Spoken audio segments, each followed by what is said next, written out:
The morning sun cast long shadows across the grounds of Windsor Castle, as 8-year-old Prince George walked alongside his father, Prince William.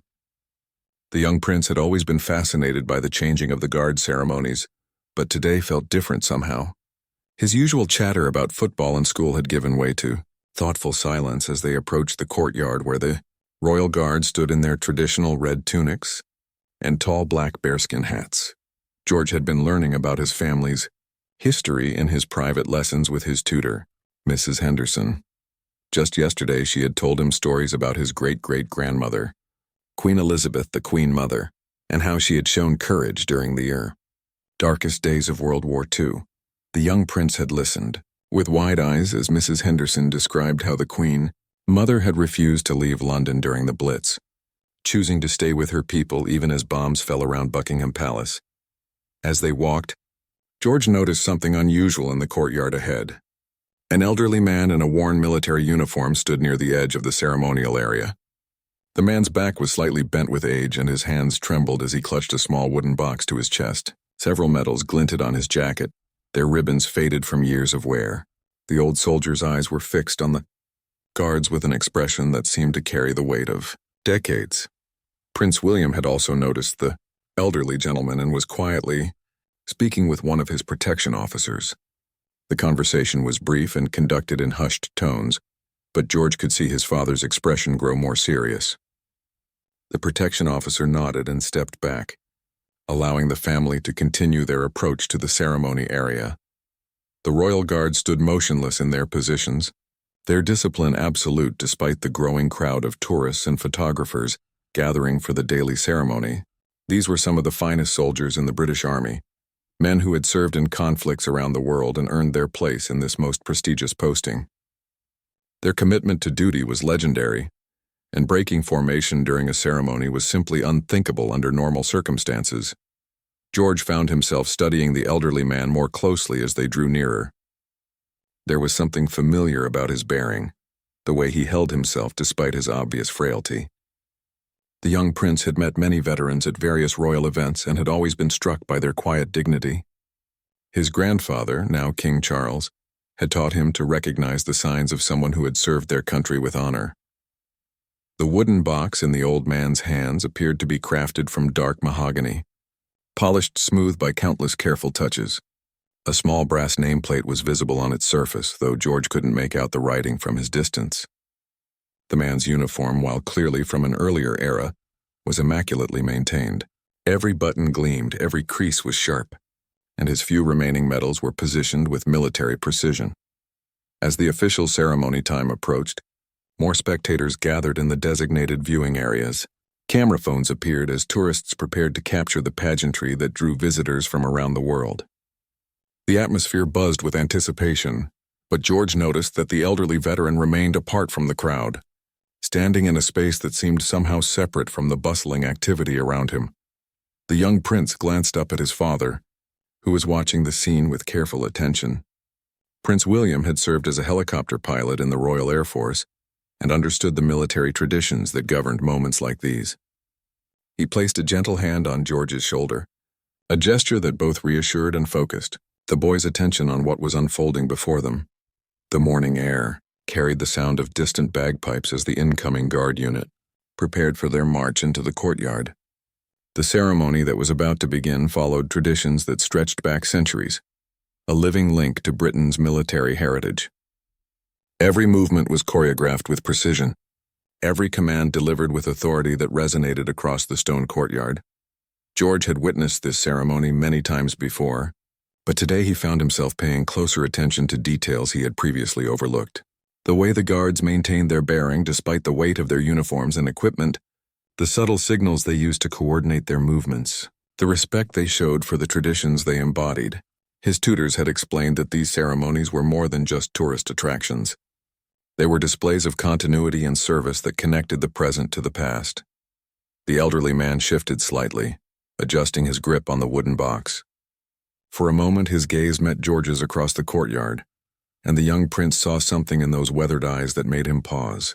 It was a look he had seen before in the faces of the veterans he had met at remembrance services and military events. There was pride there certainly, but also something deeper. a kind of quiet sorrow mixed with enduring hope. Prince William noticed his son's focused attention on the elderly gentleman and followed his gaze. The protection officers maintained their discreet positions, alert but not intrusive. They had learned to read the subtle signs that indicated when a situation required intervention and when it was better to allow events to unfold naturally. This morning felt like one of those moments when patience and observation were more valuable than action.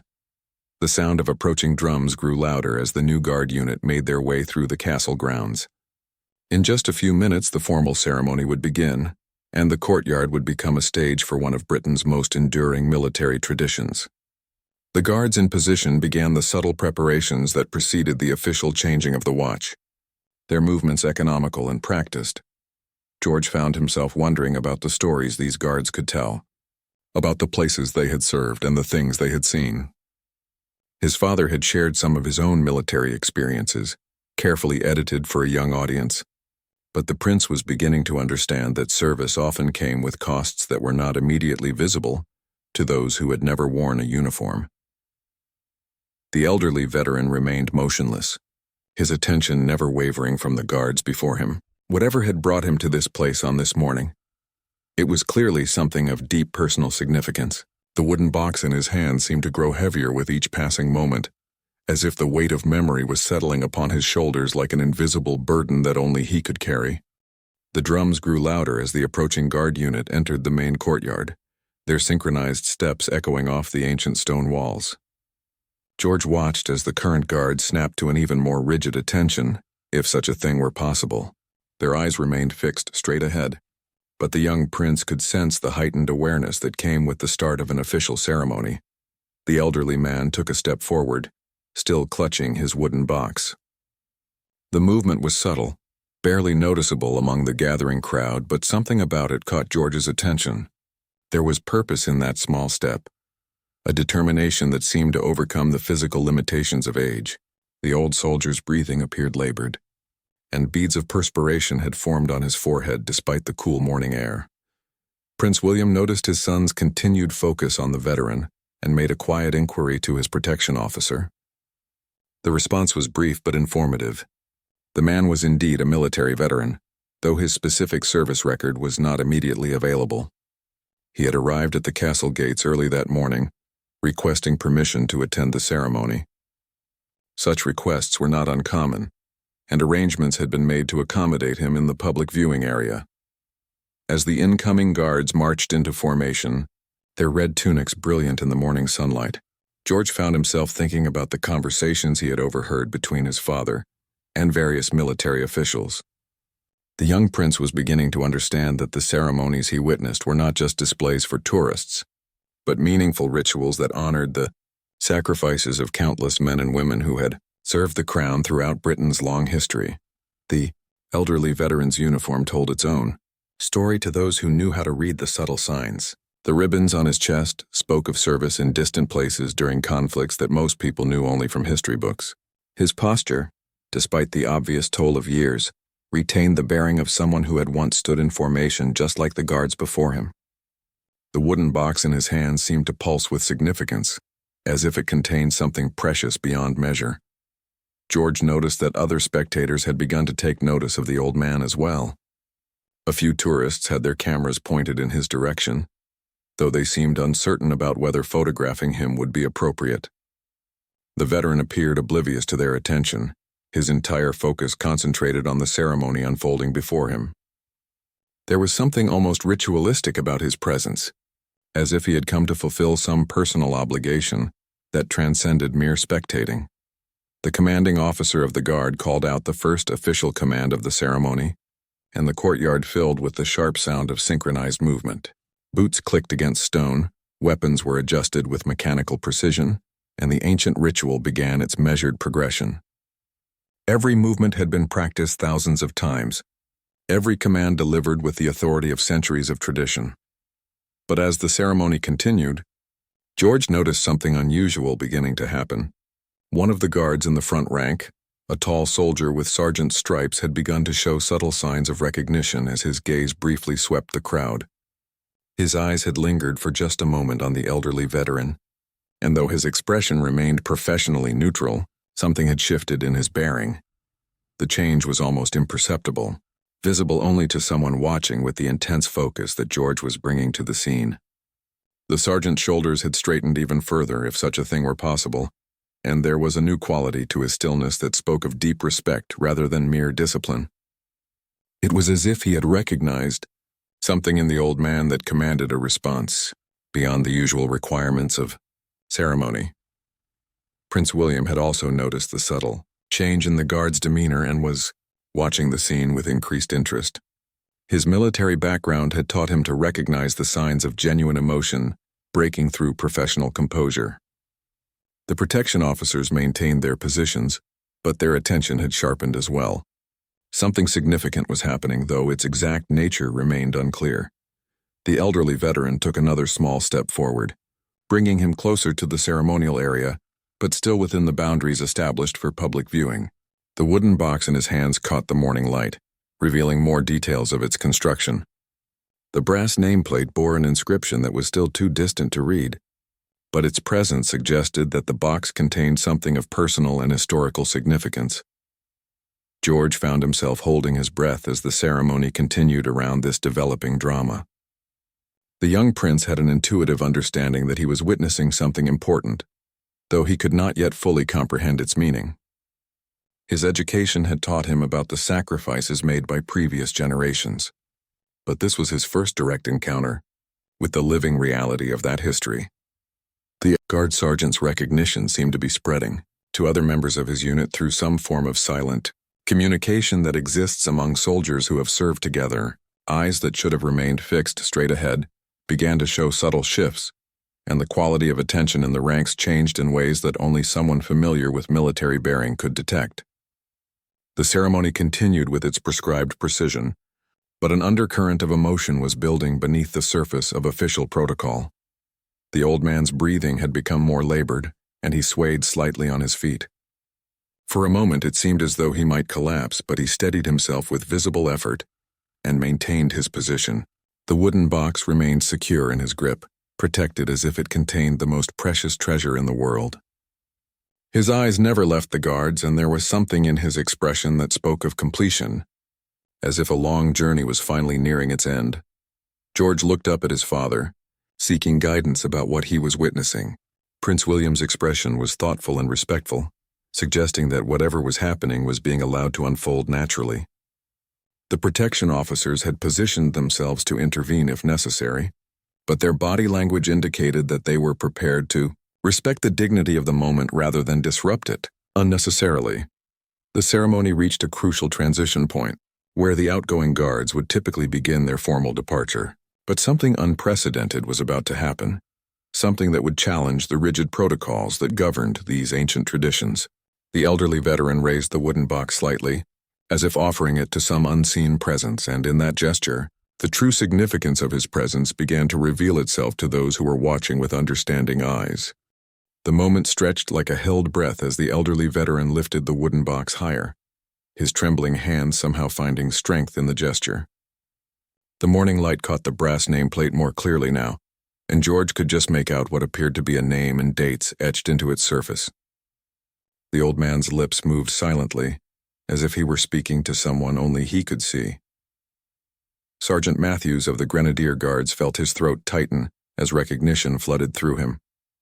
40 years of military service had taught him to control his emotions, but nothing had prepared him for this moment. The face before him was aged and weathered, but the eyes were unmistakable. This was Harold Pemberton, the man who had saved his life in the Falklands War when Matthews was barely 18 years old and on his first deployment. The sergeant's mind raced back to that terrible day in 1982, when their patrol had come under heavy fire near Goose. Green young Private Matthews had been trapped under debris from an explosion, his leg badly injured and enemy forces closing in. It was Corporal Pemberton who had crawled through the gunfire to reach him, who had dragged him to safety despite taking shrapnel in his own shoulder. It was Pemberton who had whispered words of encouragement during the long, agonizing wait for medical evacuation. George noticed the change in the sergeant's demeanor immediately. The soldier's professional mask had slipped just enough to reveal the depth of emotion beneath. Other guards in the formation were beginning to sense that something extraordinary was happening, though they maintained their positions with the discipline that had been drilled into them through years of training. Prince William recognized the signs of a deeply personal moment, unfolding, and made a subtle gesture to his protection team. They would allow this scene to play out without interference, understanding that some things transcended normal security protocols. The young prince felt his father's hand rest gently on his shoulder, a silent communication that they were witnessing something of profound importance. Harold Pemberton's legs began to buckle slightly, the weight of his mission and his years finally overwhelming his determination to remain standing. The wooden box in his hands contained the ashes of his son Michael, who had been killed in Afghanistan 3 years earlier, while serving with the same regiment that now stood before him. Michael had always dreamed of joining the Royal Guard, just like his father before him. It had been Harold's promise to his dying son that he would one day bring him home to where he belonged. The old veteran had spent months planning this moment, working through proper channels to gain permission for what he hoped to accomplish. But bureaucracy moved slowly, and his health was failing faster than the paperwork could be processed. Today he had decided to take matters into his own hands, to fulfill his promise while he still had the strength to do so. Sergeant Matthews felt his heart breaking as he began to understand what was happening. The wooden box, the military bearing despite obvious frailness, the look of desperate determination in Harold's eyes. This was a father honoring his fallen son, seeking to complete a circle that had been broken by war. The sergeant's own son was serving overseas, and the thought of what Harold was enduring made his chest tight with empathy. George watched in fascination as the dynamic in the courtyard shifted in ways that seemed almost magical. The tourists continued taking their pictures, unaware that they were witnessing something far more significant than a routine ceremony. But among the guards, a silent communication was taking place, a recognition that transcended rank and protocol. The elderly veteran took one more step forward, now close enough that the guards could clearly see the details of his uniform and the pain etched in his weathered features. Harold's voice, when he finally spoke, was barely above a whisper, but in the relative quiet of the ceremony, his words carried clearly to those nearby. "For Michael," he said simply, holding the wooden box toward the formation. "He always wanted to stand with you." The words hit Sergeant Matthews like a physical blow. He had lost comrades in various conflicts throughout his career, but seeing a father's love and grief displayed so openly threatened to overwhelm his professional composure. The other guards, while not understanding the specific situation, could feel the emotional weight of the moment settling over the courtyard like a heavy blanket. Prince William found himself deeply moved by the scene unfolding before them. His own military service had given him insight into the bonds that formed between soldiers and the devastating impact of loss on military families. He recognized the courage it must have taken for this elderly veteran to come here today, to expose his grief so publicly in service of a promise made to his son. George, though young, possessed an intuitive understanding of sadness and love that children often display. He could see that the old man was in pain, that the box he carried was somehow connected to that pain, and that the guards were responding to something deeper than their usual ceremonial duties. The young prince felt a strange urge to do something, though he wasn't sure what. The ceremony had reached a point where the changing of the guard should have proceeded according to its ancient script. Commands should have been given, formations should have shifted, and the ritual should have continued with its prescribed precision. But Sergeant Matthews found himself facing an impossible choice between duty and humanity, between protocol and compassion. Harold Pemberton's strength was visibly fading. The box in his hand seemed to grow heavier with each passing second, and his breathing had become shallow and labored. He had traveled hundreds of miles to reach this moment, had spent his limited savings on the journey, had pushed his failing body beyond its limits. This was his last chance to honor his son's memory in the way that mattered most. The silence in the courtyard stretched beyond the normal pauses in ceremony, creating a space where something unprecedented might happen. Tourist cameras continued clicking, but even they seemed to sense that the usual rules might not apply to whatever was unfolding before them. The morning sun climbed higher, casting shorter shadows and bathing the scene in golden light that seemed to transform the ordinary stones of Windsor Castle into something approaching sacred ground. Sergeant Matthews felt the weight of decision settling on his shoulders. In 40 years of service, he had never faced a moment that so clearly demanded a choice between the letter of his duties and the spirit of what those duties were meant to honor. Prince George felt something stir within his young heart as he watched the elderly veteran struggle to maintain his dignity, while clearly fighting against overwhelming emotion and physical exhaustion. The 8-year-old had been raised with an understanding of duty and service, but this was the first time he had seen those concepts embodied in such raw human terms. Without fully understanding why, the young prince began to move.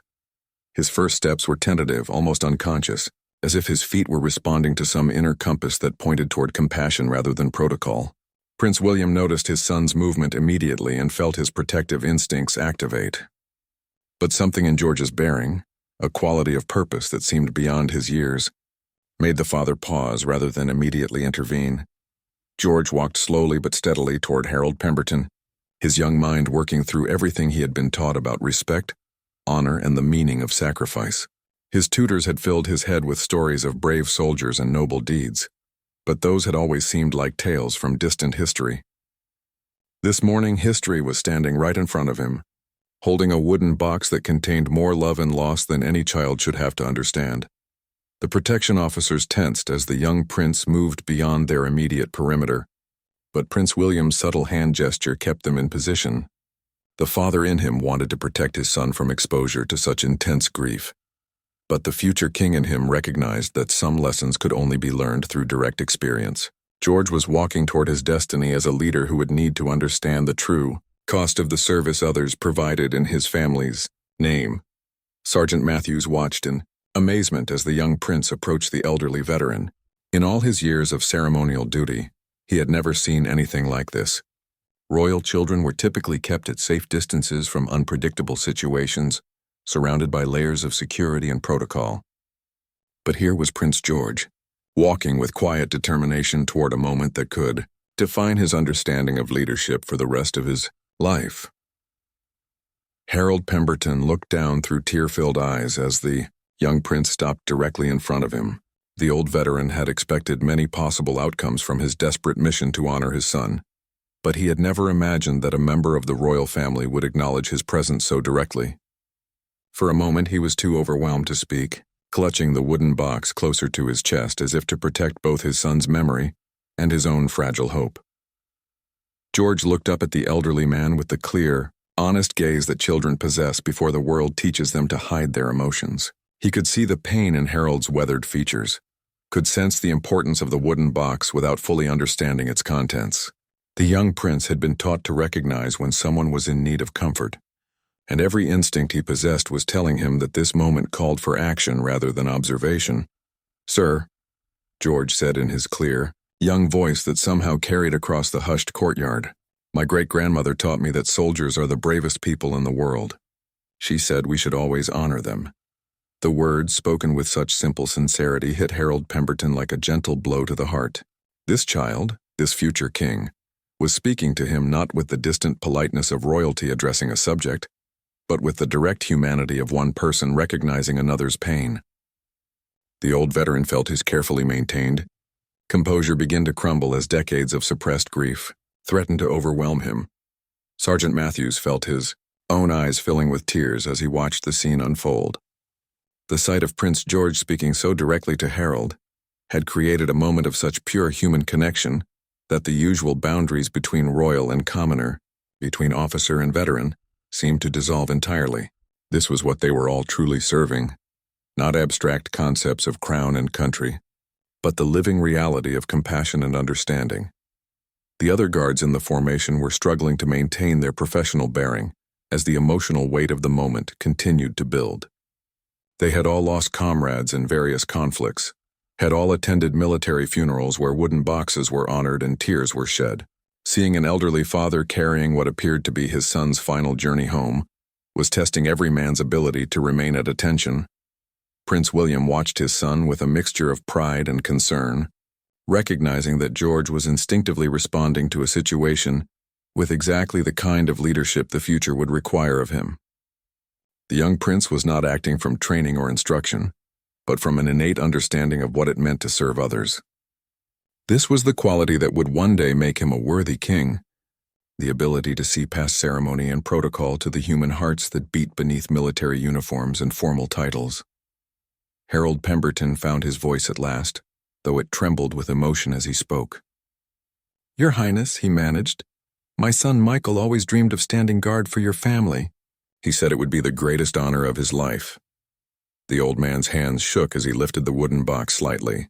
"I promised him I would bring him home to where he belonged." George looked at the box with new understanding, recognizing somehow that it contained someone who had died in service to his family and country. The young prince had attended memorial services and had been taught about sacrifice, but this was his first encounter with grief so personal and immediate. He felt the weight of responsibility settling on his young shoulders, the understanding that people had given their lives for abstract concepts that were, to him, simply the circumstances of his birth. The moment stretched between them, child and veteran, future and past, hope and loss. The ceremony around them had effectively stopped, though no official command had been given to halt the proceedings. Even the tourists had begun to sense that something extraordinary was happening, that the usual tourist attraction had transformed into something much more profound. Sergeant Matthews felt his training warring with his humanity as he watched Prince George extend his small hand toward Harold Pemberton's trembling fingers. The regulations were clear about maintaining formation during ceremonial duties, but the spirit of what they were truly serving seemed to demand a different kind of response. 40 years of military discipline had prepared him for many challenges, but not for choosing between protocol and the profound rightness of a child's compassion meeting a father's grief. The elderly veteran looked down at the young prince's outstretched hand and felt something break inside his chest, not with pain but with a kind of relief he had not felt since receiving the news of his son's death 3 years earlier. Harold Pemberton's weathered hand slowly reached toward Prince George's small extended palm. The moment their fingers touched, something profound passed between them, a connection that transcended age, rank, and circumstance. The old veteran felt the warmth of the child's touch and saw in those young eyes the future that his son had died protecting. For the first time since Michael's funeral, Harold allowed himself to truly feel the grief he had been carrying alone. Prince George felt the tremor in the elderly man's hand and instinctively stepped closer, his young heart responding to pain with the pure compassion that exists before life teaches us to protect ourselves from others' suffering. The wooden box between them seemed to pulse with significance, and though the prince didn't fully understand what it contained, he recognized it as something sacred that deserved his respect. Sergeant Matthews watched this exchange with tears now openly streaming down his weathered cheeks. The sight of Harold Pemberton, the man who had saved his life decades ago, finally receiving acknowledgement for his sacrifice, was more than his emotional defenses could withstand. But it was the courage of young Prince George, stepping forward when protocol suggested stepping back, that truly broke his heart open. The decision formed in the sergeant's mind with crystal clarity. Some moments in life transcend rules and regulations, reaching into the deeper purposes that give meaning to service and duty. This was such a moment, and Sergeant Matthews knew that he would regret inaction far more than any disciplinary consequences that might follow from what he was about to do. With movements that seemed to slow time itself, Sergeant Matthews began to step out of formation.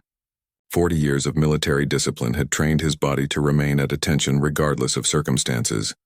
But now something stronger than training was moving him. The other guards watched in amazement as their sergeant, a man known for his absolute adherence to protocol, deliberately broke ranks during a ceremonial duty. Prince William felt his breath catch as he watched the sergeant move toward his son and the elderly veteran. The father in him wanted to intervene, to protect George from whatever was about to unfold. But his military background told him that this was a moment of profound honor that should not be interrupted. The future king in him recognized that his son was receiving an education in leadership that no classroom could provide. Harold Pemberton looked up through his tears as the tall sergeant approached, and for a moment time seemed to collapse, bringing him face to face with the young soldier he had saved so many years ago. Recognition dawned in both men's eyes simultaneously, and the old veteran felt his knees weaken as decades of separation dissolved in an instant. "Tommy?" he whispered, using the nickname he had given the frightened 18-year-old he had pulled from the rubble in the Falklands. "Yes, sir," Sergeant Matthews replied, his voice thick with emotion as he came to attention before the man who had given him the chance to live, to serve, to become the soldier he was today. Private Tommy Matthews, all grown up thanks to you. Prince George watched this reunion with wide eyes, beginning to understand that he was witnessing something extraordinary. The connections between these men, forged in conflict and strengthened by shared service, were teaching him about loyalty, sacrifice, and the bonds that hold society together. This was not just ceremony or tradition, but the living reality of what it meant to serve something greater than oneself. The other guards in the formation faced an impossible choice as they watched their sergeant's unprecedented action. Military discipline demanded that they maintain their positions, but the human drama unfolding before them called for a different kind of response. One by one, they began to understand that some moments in life require choosing between the letter of duty and its spirit. Corporal Jenkins was the first to follow his sergeant's lead, stepping out of formation with movements that seemed to echo across the courtyard.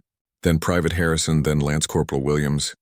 Within moments, the entire guard unit had broken ranks, forming a loose semicircle around Prince George, Harold Pemberton, and Sergeant Matthews.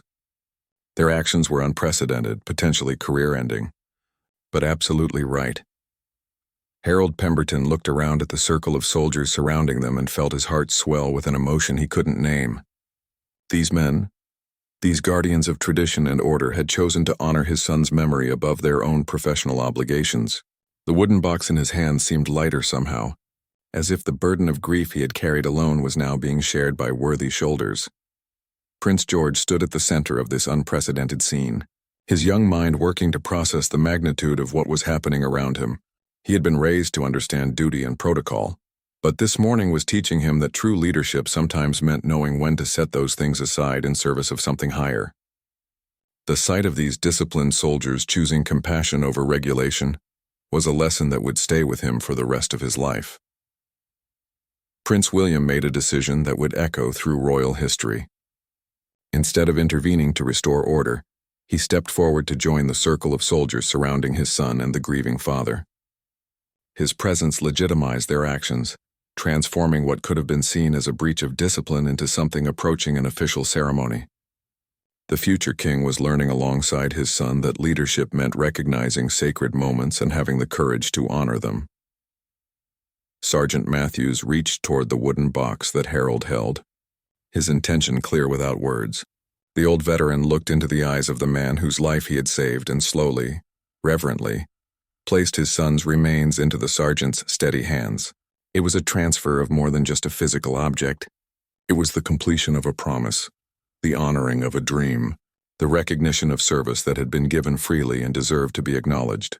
The sergeant held the box with the same careful reverence he would have shown to a living comrade, understanding that he was now responsible for ensuring that Michael Pemberton's final journey was completed with the honor he had earned. The other guards moved closer, their circle tightening around this sacred moment, their silence more eloquent than any ceremonial words could have been.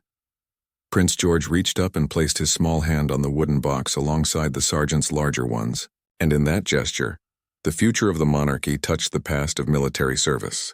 The image would be captured by dozens of cameras, but its true significance lay not in its photographic value, but in the demonstration that leadership, at its best, recognizes no barrier between ruler and subject, between child and veteran, between protocol and compassion. Harold Pemberton felt his legs finally give way, but strong hands caught him before he could fall, supporting him with the same care and dedication that he had once shown to a wounded young soldier in a distant war zone. The circle of guards gently lowered Harold Pemberton to a stone bench that had been placed near the ceremonial area, their movements coordinated with the same precision they brought to their official duties, but softened by genuine care for the elderly veteran's well-being. The old man's breathing was labored, but his eyes remained bright with emotion as he watched Sergeant Matthews cradle the wooden box containing his son's ashes. Prince George stayed close to Harold's side, his young hand resting gently on the veteran's arm in a gesture of comfort that came naturally despite his royal upbringing. The prince had been taught about duty and service in abstract terms, but this morning was showing him the human faces behind those concepts. He could see that the old man was exhausted but also somehow relieved, as if a great weight had been lifted from his shoulders. "Tell me about Michael," George said quietly, his voice carrying the simple directness that children use when they want to understand something important. The request surprised the adults around them, but Harold's weathered face brightened at the opportunity to share memories of his beloved son. Harold's voice grew stronger as he began to speak about Michael's childhood dreams of military service, his dedication to his training, and his pride in earning a place in the regiment that would eventually take his life. The old veteran painted a picture of a young man who had embodied the best qualities of his generation, someone who had understood that freedom required protection and had been willing to pay that price personally.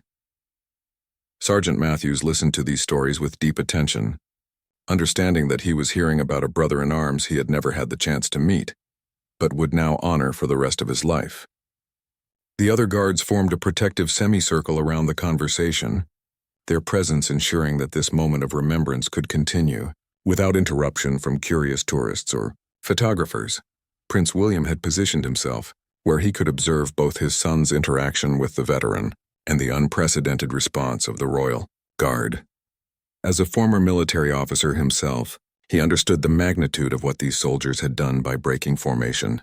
Their actions could have serious professional consequences, but they had chosen to prioritize human compassion over institutional rules. The commanding officer of the Guard had arrived at the scene and was now faced with an impossible decision.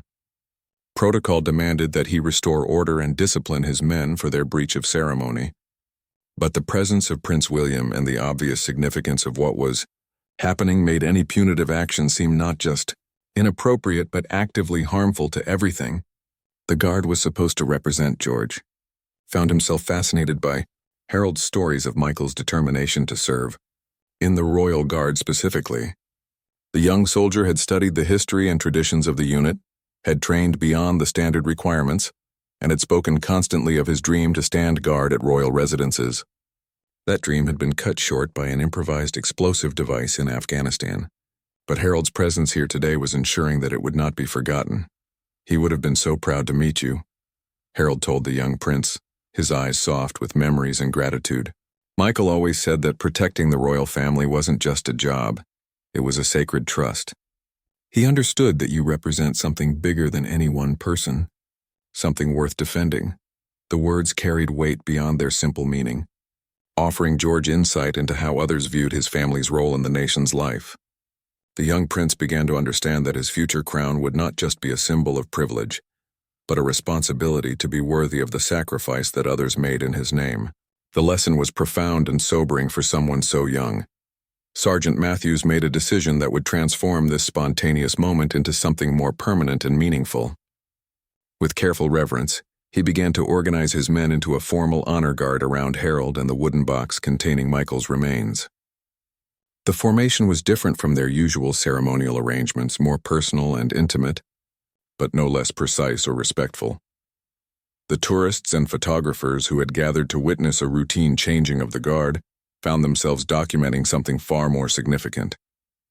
The images they captured would eventually make their way around the world, but the true importance of the moment lay not in its potential for publicity but in its demonstration of values that transcended national boundaries and cultural differences. Prince George watched as the guards took their positions around Harold, understanding instinctively that he was witnessing the creation of a new tradition. These soldiers were writing an unscheduled chapter in the long history of military ceremony, proving that the best traditions grow from human needs rather than rigid adherence to established patterns. Harold Pemberton felt strength returning to his frail body as he realized that his mission was succeeding beyond his wildest hopes. Not only had he managed to bring Michael's remains to the place where his son had dreamed of serving, but he had done so in a way that honored both the young man's memory and the living values he had died protecting. The wooden box seemed to pulse with warmth in Sergeant Matthews's capable hands. The commanding officer made his own decision to support rather than suppress what was happening. Moving with quiet authority, he positioned himself at the head of the impromptu honor formation, lending official sanction to actions that had begun as individual choices, but were now becoming something approaching policy. His presence signaled that institutional flexibility could coexist with institutional dignity. Prince William recognized that his son was receiving an education in leadership that could never be replicated in a classroom or through formal instruction. George was learning that true authority came not from imposing rules but from recognizing when those rules should serve higher purposes.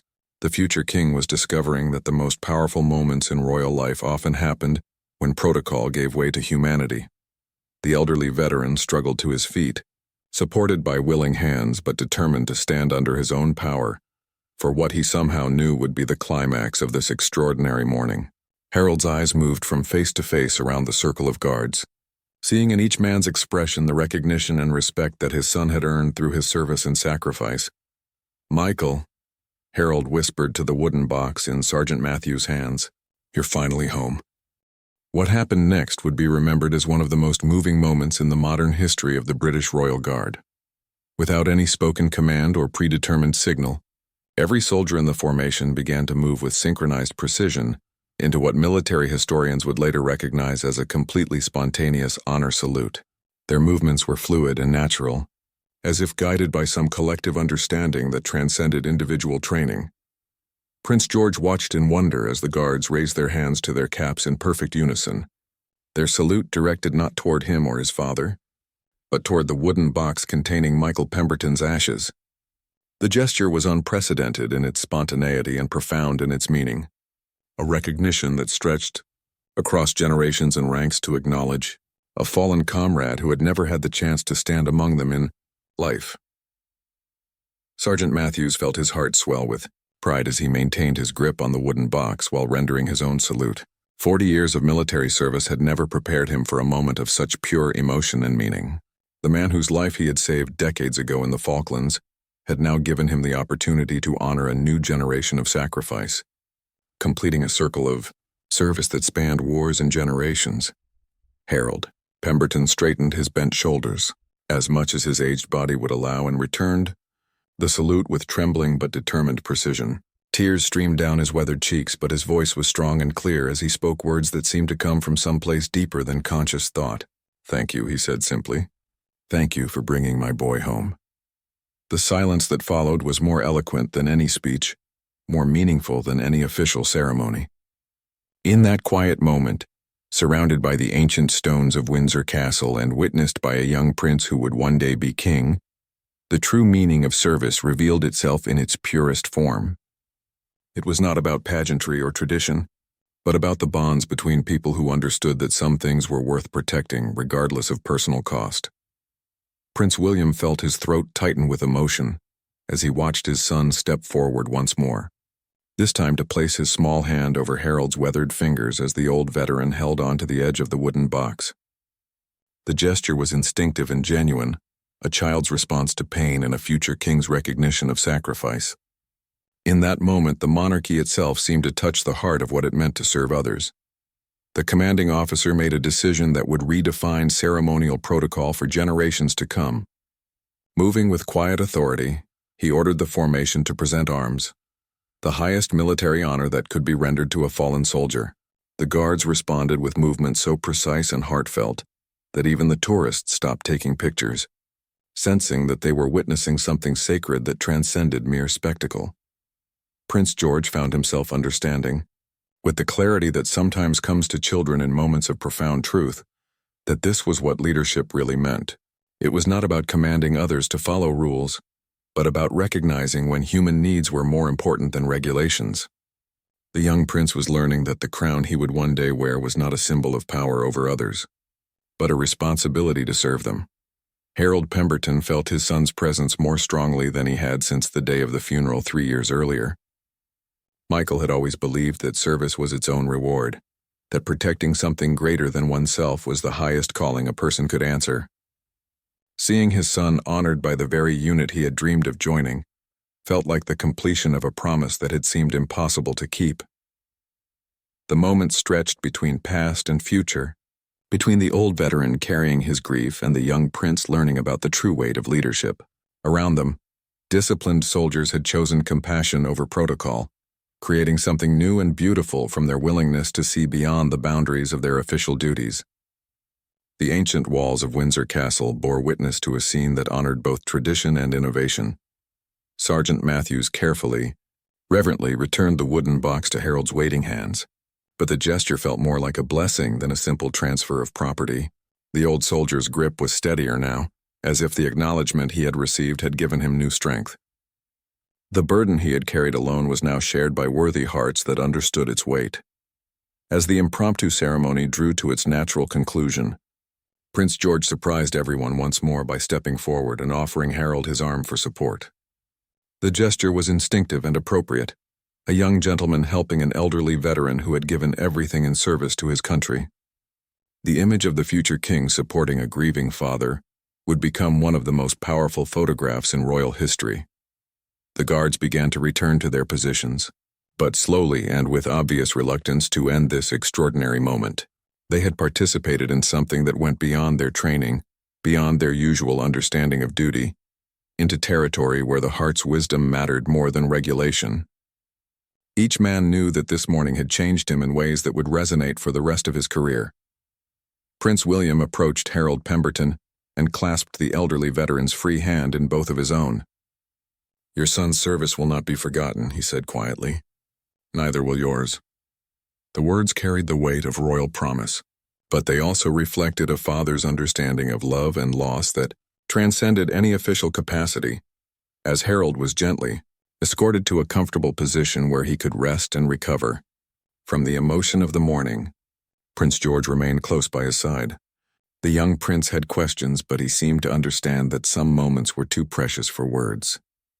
The old veteran's mission was complete, but the connections forged in this extraordinary hour would endure. The ceremony that day became known as the Salute of the Heart, a spontaneous tribute that was later formally recognized and incorporated into military tradition. Prince George's role in inspiring and participating in the event became a defining moment in his preparation for future kingship, teaching him that the most important leadership often happens when we set aside our scripts and respond to the human needs in front of us. Years later, when Prince George became king, he would establish the Michael Pemberton Memorial Guard, a special unit dedicated to honoring fallen soldiers and supporting military families in their grief. But on this morning, as the sun climbed higher over Windsor Castle, he was simply a young boy who had learned that true nobility comes not from birth or title, but from the courage to act with compassion when compassion is needed most.